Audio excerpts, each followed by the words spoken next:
ಇದು ರೇಣುಕಾಸ್ವಾಮಿ ಕೊಲೆ ಪ್ರಕರಣಕ್ಕೆ ಸಂಬಂಧಪಟ್ಟ ಅತಿ ದೊಡ್ಡ ಬಿಗ್ ಅಪ್ಡೇಟ್ಸ್ ಇದು. ರೇಣುಕಾಸ್ವಾಮಿ ಕೊಲೆ ಕೇಸ್ ಆರೋಪಿಗೆ ವಕೀಲ ಥಳಿತ. ಸ್ಟೋನಿ ಬ್ರೂಕ್ ಮಾಲೀಕ ವಿನಯ್ಗೆ ಕಪಾಳ ಮೋಕ್ಷ ಕಪಾಳ ಕೊರೆದಿದ್ದಾರಂತೆ ವಕೀಲರು.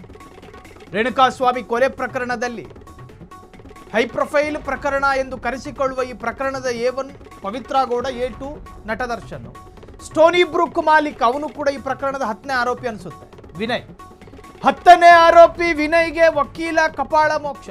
ಕರಿಕೋಟ್ ಹಾಕೊಂಡು ಬಂದಿರೋ ವಕೀಲ ಬೆಳ್ಳಿಗಿರೋ ಸ್ಟೋನಿ ಬ್ರೂಕ್ ಮಾಲೀಕನ ಕಪಾಳ ಪಡೆದವನು. ವಕೀಲರ ಬದಲಾವಣೆ ವಿಚಾರವಾಗಿ ಕಿರಿಕಾಗಿದೆ. ವಕೀಲ ನಟರಾಜ್ ಆರೋಪಿ ವಿನಯ್ ಮಧ್ಯೆ ವಾಗ್ವಾದ. ವಕೀಲ ನಟರಾಜ್ ವಿರುದ್ಧ ಕಿರುಚಾಡಿದ ಆರೋಪಿ ವಿನಯ್.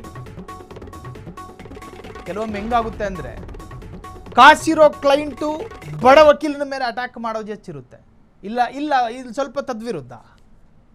ಬಡ ವಕೀಲ ಕಾಸಿರುವಂತಹ ಕ್ಲೈಂಟ್ ಮೇಲೆ ದಾಳಿ.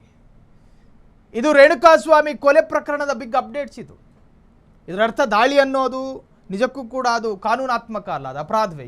ಯಾರು ದಾಳಿ ಮಾಡೋ ಅವಶ್ಯಕತೆಯೂ ಇರಬಾರ್ದು, ಜೊತೆಗೆ ಅದಕ್ಕೆ ಅವಕಾಶವೂ ಇಲ್ಲ ಕಾನೂನಿನಲ್ಲಿ. ಸರಿ, ರೇಣುಕಾಸ್ವಾಮಿ ಕೊಲೆ ಪ್ರಕರಣ, ಆ ಪ್ರಕರಣ ಇಡೀ ರಾಜ್ಯ ಅಲ್ಲ, ರಾಜ್ಯದ ಗಡಿ ದಾಟಿ ದೇಶದಾದ್ಯಂತ ಚರ್ಚೆಗೆ ಕಾರಣವಾಗಿರೋದು. ಆ ಪ್ರಕರಣದಲ್ಲಿ ಸಂಬಂಧಪಟ್ಟಂತಹ ಒಂದಷ್ಟು ಆರೋಪಿಗಳನ್ನು ಹೊರತುಪಡಿಸಿ ಉಳಿದೆಲ್ಲರೂ ಕೂಡ ಈಗಲೂ ಪರಪ್ಪನ ಅಗ್ರಹಾರದಲ್ಲಿದ್ದಾರೆ. ಪವಿತ್ರ ಗೌಡ ದಿನಕ್ಕೊಂದು ಬಾರಿ ಬೇಲಿನ ಬಗ್ಗೆ ಯೋಚನೆ ಮಾಡ್ತಿದ್ದಾರೆ. ನಟ ದರ್ಶನ್ ಟ್ರಯಲ್ ಹಂತದಲ್ಲಿದೆ. ಈ ಕೇಸ್ನಿಂದ ಹೆಂಗಾದರೂ ತಪ್ಪಿಸ್ಕೋಬೇಕು. ಈ ಪ್ರಕರಣದಲ್ಲಿ ಇತ್ತೀಚೆಗೆ ಅಷ್ಟೇ ಪೊಲೀಸರೇ ಇದರಲ್ಲಿ ಏನೋ ಷಡ್ಯಂತ್ರ ಮಾಡಿದ್ದಾರೆ ಎನ್ನುವಂಥ ಆರೋಪಗಳು ರಾಜ್ಯದಲ್ಲಿ ಚರ್ಚೆ ಆಯಿತು. ಈ ಎಲ್ಲ ಚರ್ಚೆಗಳ ನಡುವೆ ಈ ಪ್ರಕರಣದ 10ನೇ ಆರೋಪಿ ಅಕ್ಯೂಸ್ಡ್ 10 ಆತನಿಗೆ ವಕೀಲರೊಬ್ಬರು ಕಪಾಳ ಮೋಕ್ಷ ಮಾಡಿರುವಂತಹದ್ದು. 10ನೇ ಆರೋಪಿ ವಿನಯ್ಗೆ ವಕೀಲ ಕಪಾಳ ಮೋಕ್ಷ. ವಕೀಲರ ಬದಲಾವಣೆಗೆ ಮುಂದಾಗಿದ್ದ ಕೊಲೆ ಆರೋಪಿ ವಕೀಲ ನಟರಾಜ್ ಆರೋಪಿ ವಿನಯ್ ಮಧ್ಯೆ ವಾಗ್ವಾದ.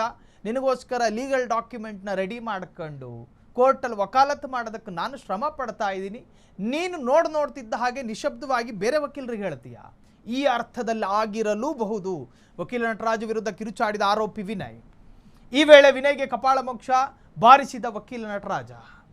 ಜೈಲು ಹಕ್ಕಿಗಳಿಗೆ ಯಾವಾಗಿ ಬೋನ್ನಿಂದ ತಪ್ಪಿಸ್ಕೋಬೇಕು ಅನ್ನುವಂತಹ ಹಪಾಹಪಿ ಇರ್ತವೆ, ಸಾಮಾನ್ಯ. ಅದು ಕಾನೂನಿನಲ್ಲಿ ಅವಕಾಶ ಇದೆಯಾ ಅಂಥೇಳಿ ವಕೀಲರನ್ನು ನೇಮಕ ಮಾಡಿರ್ತಾರೆ. ವಕೀಲರು ವಕಾಲತ್ತು ಮಾಡಿ ಹೊರಗೆ ಬಿಡುಗಡೆ ಮಾಡಿಸೋದು ಲೇಟ್ ಆದಾಗ ಸ್ವಾಭಾವಿಕವಾಗಿ ಕೋಪ ಬರುತ್ತೆ.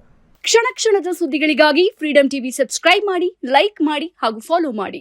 ಹೊಸ ಸುದ್ದಿಗಳ ನೋಟಿಫಿಕೇಶನ್ಗಾಗಿ ಬೆಲ್ ಐಕಾನ್ ಮೇಲೆ ಕ್ಲಿಕ್ ಮಾಡಿ.